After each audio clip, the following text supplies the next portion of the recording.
there, spooky crew! And if you're new here, welcome.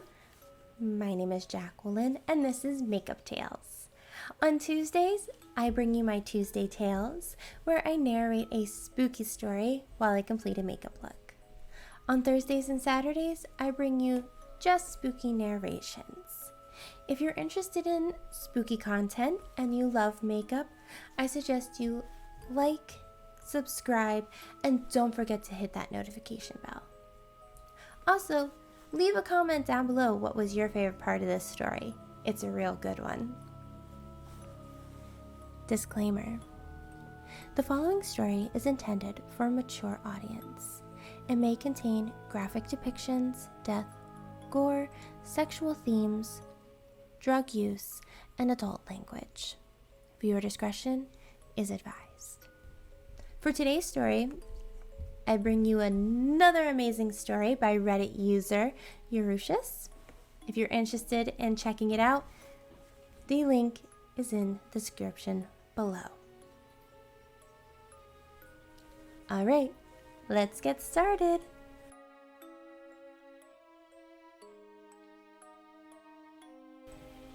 I was drinking with some friends a few nights ago, swapping stories from the old times when my old roommate reminded me of these guys I used to hang out with. Or, as he puts it, that time you hung out with those crazy pagans in the woods. The crazy pagans in question were a coven I crossed paths with while I was living in North Georgia. No one tells you when you're there that there are a lot of non-Christian communes in North Georgia hills. Given the interests I had at the time, I've met pagans, Wiccans, Druids, and many other practitioners of strange and foreign beliefs. Most are just hobbyists, people with a passing interest to find the mystic section in Barnes & Nobles and go a little nuts. However, some of them take this shit very seriously. Sometimes take it a little too far. This story is about one of those groups.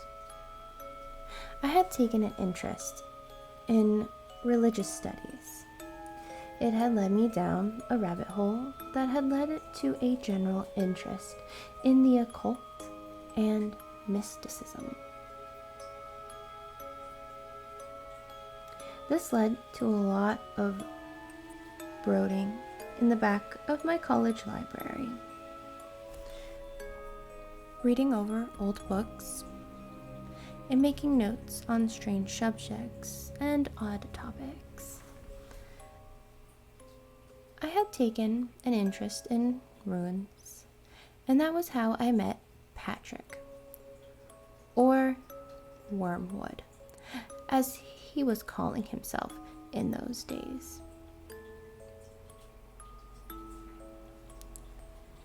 He was teaching me about runes in exchange for some notes I had made about energy exchange. We became friends and started hanging out a bit at a coffee shop in Dalonga that catered to that sort of crowd. That was where I met Amadeus. As enamored as I was with the idea of mysticism, Amadeus was weird. I arrived to meet Patrick one day to find a man in his mid-40s sitting next to him. His gray hair was braided down his back, and his bald crown was oiled and gleaming. He wore an honest-to-God traveling cloak not one of the Hot Topic long coats that this crowd usually wore. And his shirt was obscured with silver charms hung on long leather thongs around his neck. He stared at me as I sat down, fingers steepled before his eyes in a decidedly wizardly fashion, and began volleying very probing questions before Patrick could begin introductions. He wanted to know what I knew about everything from runes to tarot to demonology to herbcraft and everything in between.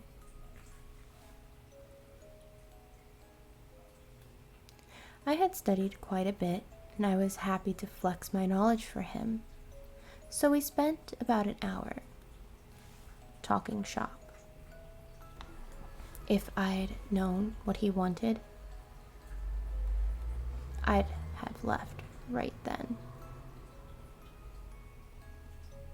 He must have been impressed with what I had to say. You seem pretty knowledgeable. It appears that Wormwood did not exaggerate your abilities.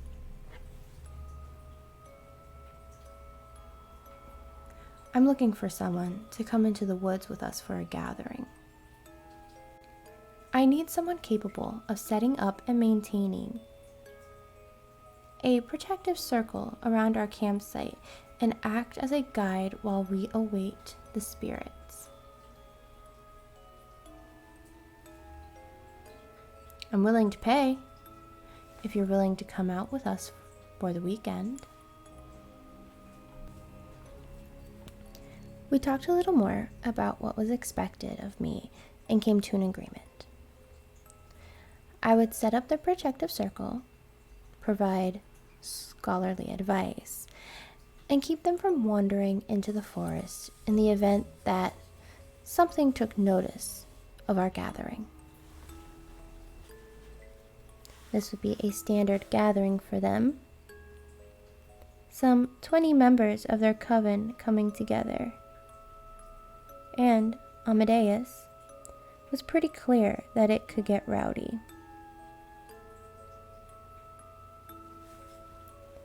He would give me $250 today and another $250 at the end for the weekend. As a poor college student, it sounded pretty good to me. I had done similar things before, setting up circles and safeguarding people. It sounded like an easy $500 at the time. I took his money and set about getting a few things together for that weekend. I'd need a few things to pull this off, but I honestly wasn't expecting much more than some drinking in the woods and a bit of babysitting. By Friday, I had assembled my components and made my way to the agreed upon spot. They had decided not to use an established campground, but instead had decided to camp in a section of the woods they claimed to have heard about from someone in our circle. I arrived to find about 6 other vehicles down an access road, most of them old vans. Just as I was wondering how far into the woods they had gone, the door of one of the vans slid open, and out hopped a short blonde woman in a homemade dress. I say short, but she was probably about 5'2", with a long spill of silver blonde hair. She asked my name, and when I told her, she told me that her name was Andromeda, but I could call her Angie, and that she was my guide for the weekend. Amadeus said I should keep an eye out for you. I'm to assist you in anything you might need this weekend. That should have been a huge red flag, but I kind of shrugged it off at the time. Angie led the way, and we walked about a mile into the woods. She chattered all the way about how much she had been looking forward to this weekend. She said that Amadeus has been researching this area and thought this was a good spot for communicating with spirits. The area was reputed for sightings, and the coven was hopeful that they can make contact with whatever lived in these woods.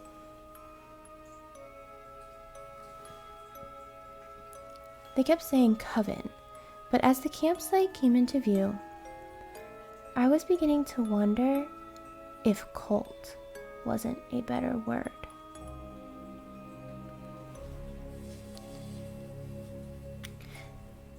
The clearing was a circle, about 30 feet wide, with about 12 tents set up inside. The forest loomed around the campsite, an old forest that seemed to resent having any section of itself gouged out so people could camp. At the center of the tents was a fire pit, a big one, with a lot of styrofoam coolers sitting around it. I could see people bustling around the campsite, making adjustments to the tents and setting up sleeping bags. Angie had led me to the fire pit where Amadeus was reading a book and smoking what smelled like a joint. He looked at my duffel bag and asked if I'd brought enough supplies to put the circle around the whole campsite. I told him I had, but I was already doing the math and realizing that the stage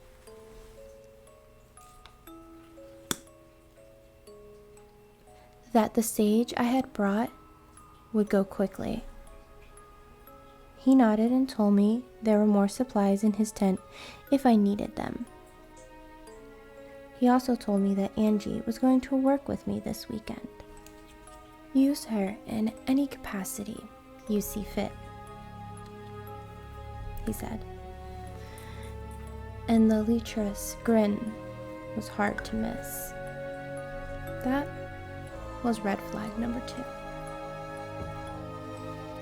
Seeing as most of his coven members were women, I was beginning to get a pretty good idea about what sort of setup I had stumbled across.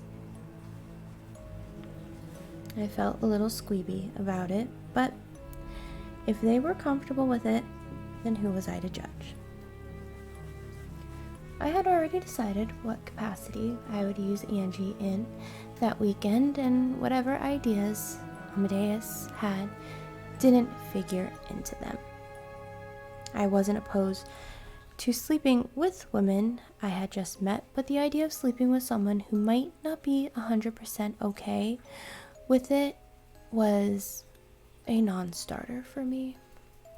I told him I needed to set up my tent, but it was quickly whisked away by a pair of women in homespun dresses who started setting it up near Amadeus's large, ornate tent. So instead, Angie and I set about setting up the protective circle. I won't bore you with the details. My process probably wouldn't work for you anyway. We dug a small trench around the campsite and filled it with the items I would use to seal the circle. If this sounds dumb to you, it sounds dumb to me now too. When I look back on it through the lens of time, I realize I was no less deluded than the rest of them. But that's kind of the code of silence in those communities. Even if you think someone is full of shit, you keep your mouth shut because you don't want them to call you on your bullshit. If you're lucky, you grow out of it. If you're not, you become like Amadeus and his little harem. Hopefully, not literally, though.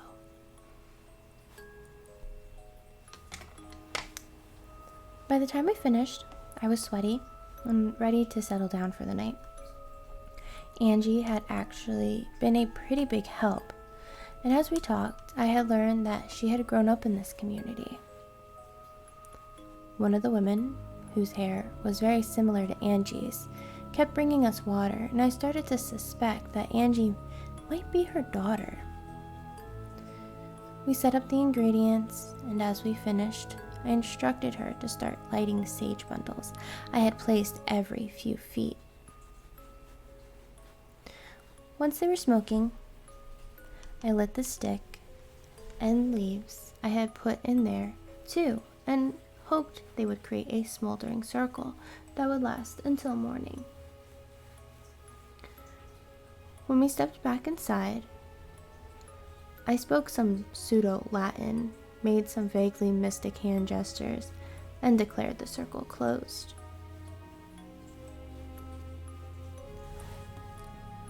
That seemed to be enough for the coven, and they began to set up around the fire pit.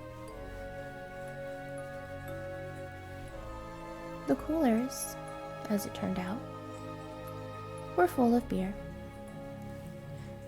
The women brought out a large pot full of soup makings and set it on a hanger over the fire.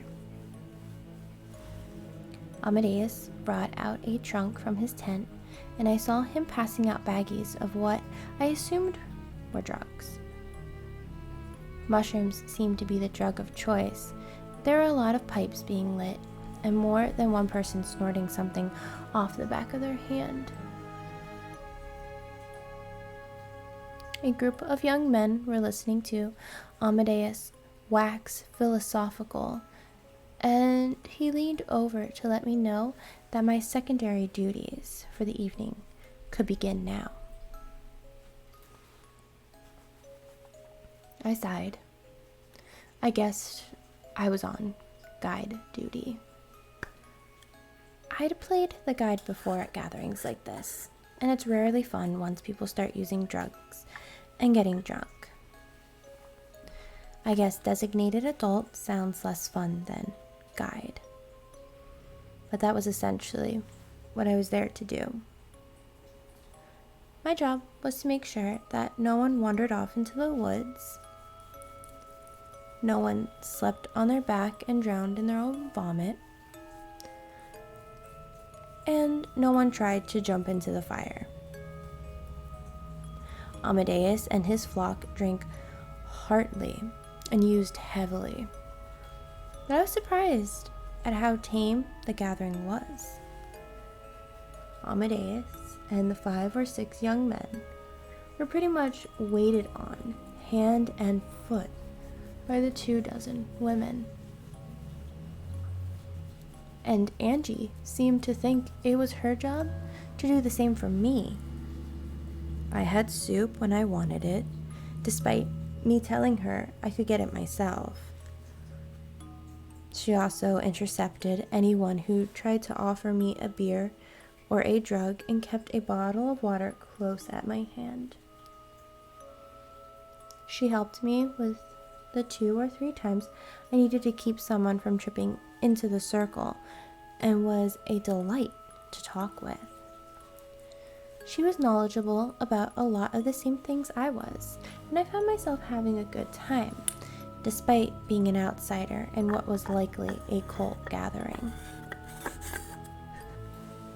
I had just made a Kool-Aid joke in my head, and when the soup pot was taken away, and 3 women carried out a heavy iron vessel that they hung in its place.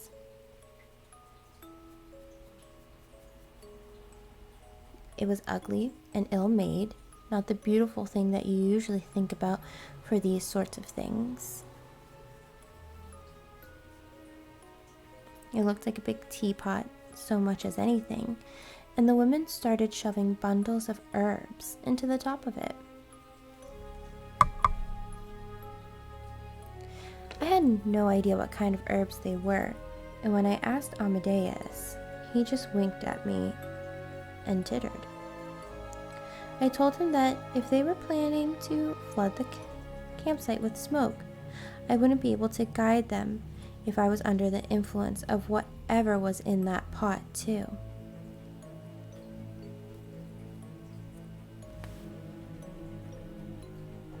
He snorted. The smoke isn't for you or us. The smoke is to entice the spirits. He called everyone close and set them around the fire as the kettle began to heat up, and the smoke started creeping out.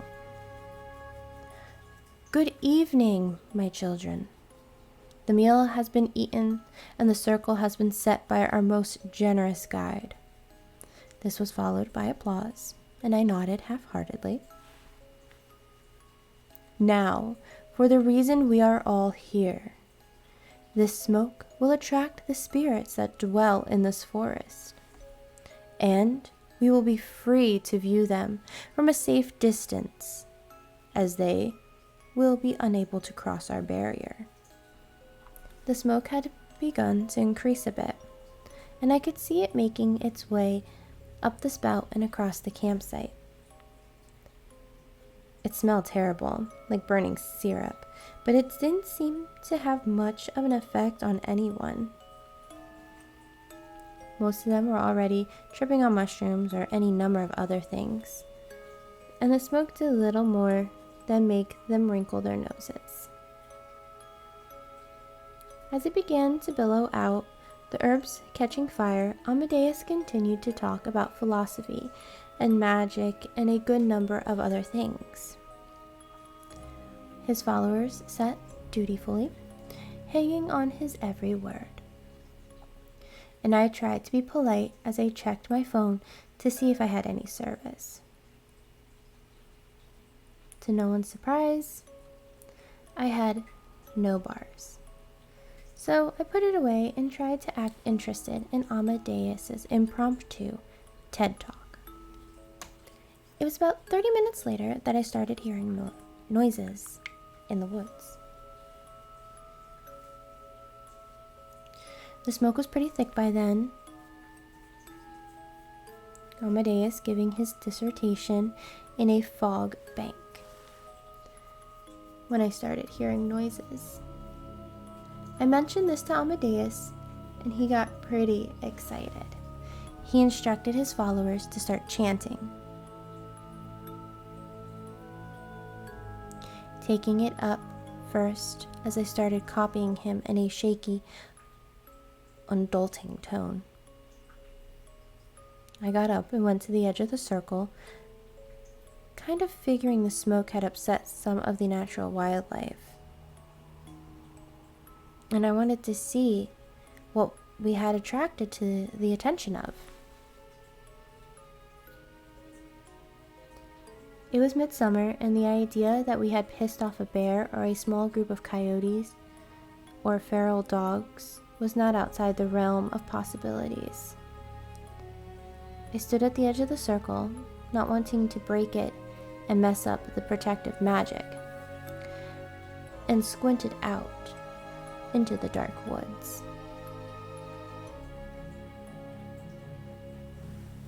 Now, if you've never been camping out in the real woods, the first thing you come to realize is that it's really dark out there.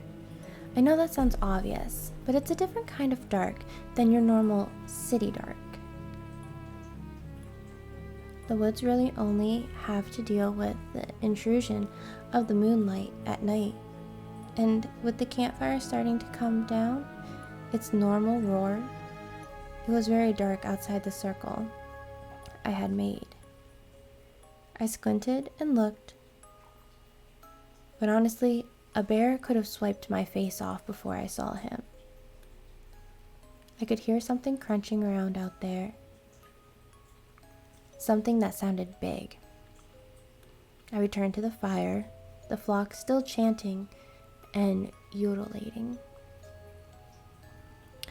And I could hear the crunching noises coming from several points at once.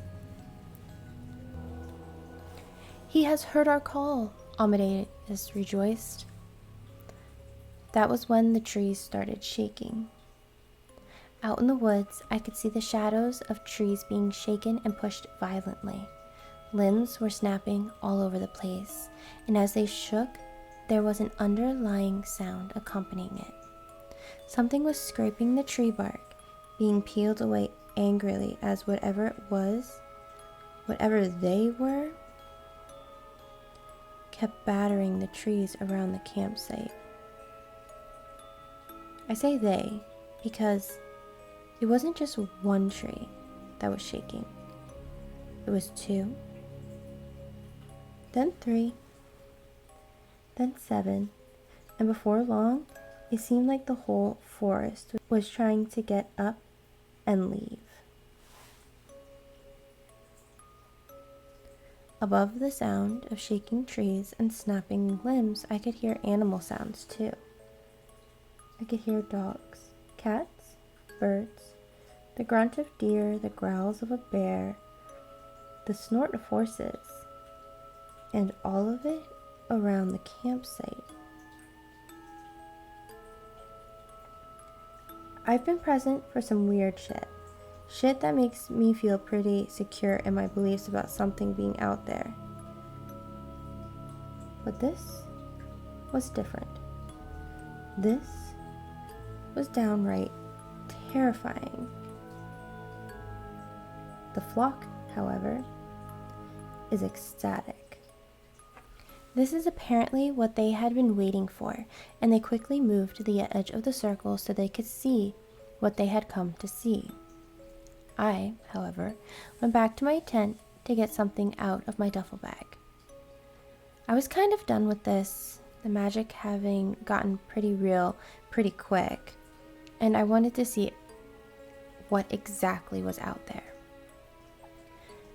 I still figured our smoke had pissed off a herd of deer, or maybe a wild dog pack, maybe even a bear. And I didn't want to suddenly become dinner for something big and angry. I had packed a big deer spotting light that my dad had given me last Christmas. And I wanted it right now more than I have ever wanted anything in my life. When I came out with it, I lit up a big section of woods and started hunting. One of the boys that had been sitting with Amadeus slapped it out of my hand about 20 seconds later. But that was 15 seconds longer than I needed. When I had seen the deer, I almost breathed a sigh of relief. Well, not a deer. Not really. It had antlers, so I guessed it was actually a buck. The antlers, however, were long, and the tines sort of wound together like vines. It was up on its hind legs, scraping its hooves against the tree in a way that I thought was kind of strange for a deer. I had heard of young bucks rubbing their antlers against trees, mostly to get the velvet off or to scratch an itch, but I had never really heard of them rubbing their hooves against trees.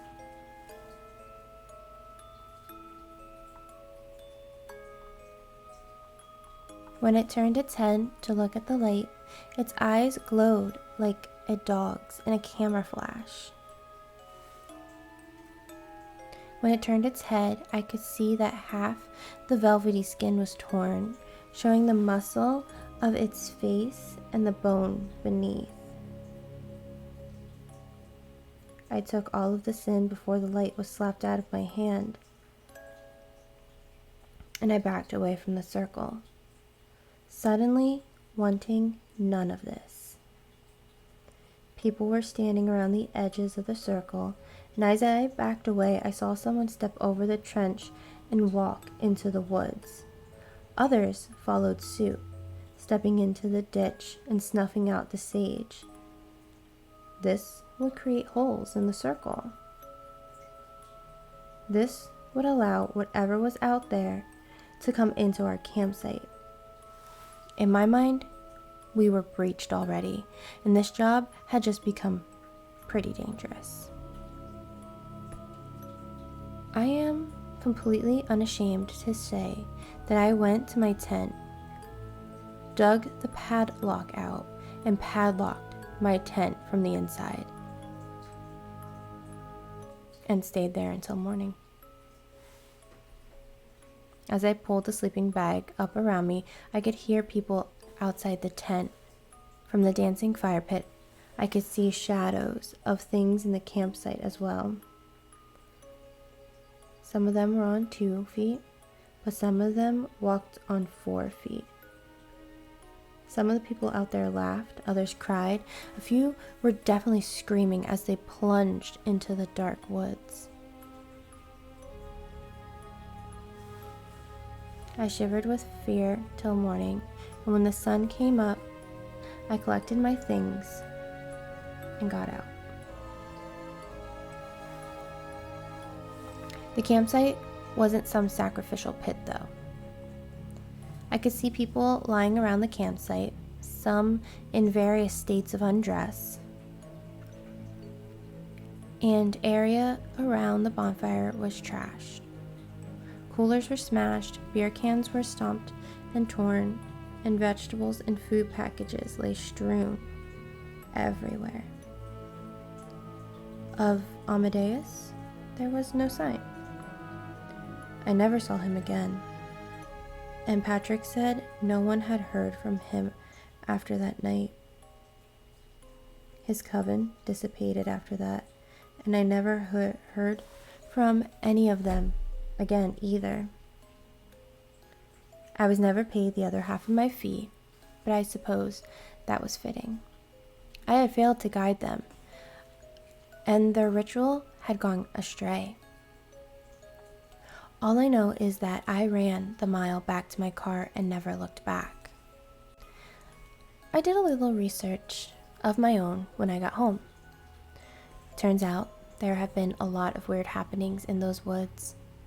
People have reported seeing lights in the sky, hearing strange noises, hearing animals that aren't native to this region, and a feeling of overall dread felt by those who stay there overnight. People have gone missing in those woods too, and authorities have never found a trace of them. I'm not going to sit here and claim that I had some kind of paranormal experience out there. I'm not going to tell you that I saw a skinwalker, a wendigo, an alien, or anything like that. I'm not going to tell you that I saw a ghost, a cryptid, or any of that either. What likely happened was that Amadeus was burning some sort of psychotropic drug in that kettle, and we all experienced a group hallucination or something. These are the things that I saw, and these are the things that I told my friends as we sat drinking around our yearly bonfire that night. And after I told them my story, more than a few of them moved inside. I guess maybe the dark outside my cabin was a little too dark now. I hope you guys enjoyed this week's story. Remember, if you want to check it out, the link is in the description below. You'll also find the links to all my social media, including my email, in case you guys have a story you would like me to narrate. Side note, started going back to the gym today. Feels great, a little sore, but I'm glad to get back into it.